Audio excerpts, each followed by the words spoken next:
সিলেটের ফাহিম আল চৌধুরী 1000 কোটি টাকার মালিক। এই বছর প্রান্তিক কৃষকের কাছ থেকে 20 লক্ষ টাকা দিয়ে তিনি কোরবানির জন্য একটা গরু কিনেছেন। আমি অবাক হলাম, এই কোরবানির গরু কিনতে গিয়ে তিনি মানবতার হাত বাড়িয়ে দিয়েছেন। আপনারা জানলে অবাক হবেন, তিনি এই গরুর মালিককে বলেছেন এই 20 লক্ষ টাকা দিয়ে আপনি কি করবেন। তখন এই প্রান্তিক কৃষক তিনি বলেছেন যে আমার একটা মেয়ে আছে, তার হার্ট ছিদ্র, সেটাকে অপারেশন করতে অনেকগুলো টাকা লাগবে, এখান থেকে আমি তাকে ডাক্তার দেখাবো। এইটা শুনে ফাহিম আল চৌধুরী বলেছেন আপনার গরুর টাকা দিয়ে তাকে আর ডাক্তার দেখাইতে হবে না, আমি তার নিজেই চিকিৎসার দায়িত্ব বহন করলাম, যত টাকা লাগবে সেই টাকা দিয়ে আমি তাকে সুস্থ করার চেষ্টা করবো ইনশাআল্লাহ।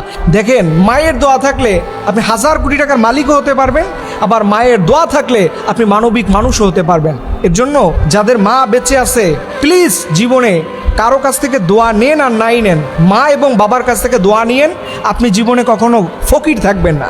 এবং এই ফাহিম আল চৌধুরী এই গরুটা নিয়ে বেগম খালেদা জিয়ার সাথে একটা স্মৃতি তিনি ওখানে উত্থাপন করেছেন এবং তিনি বললেন এই গরুটা দিয়ে আমি আল্লাহর নামে আমার মায়ের পক্ষ থেকে আমি এই গরুটা কোরবানি করব।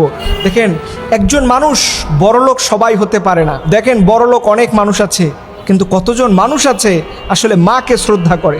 আজকের দেখবেন অনেক ফ্যামিলিতে কোরবানি হবে কিন্তু মা এক টুকরো গোস্ত খেতে পারবে না। এরকম অনেক এলিট ফ্যামিলি আছে, মা বৃদ্ধাশ্রমে রয়েছে। এই 10 লাখ 15 লাখ 5 লাখ টাকার গরুর গোস্ত দিয়ে কি হবে বলেন?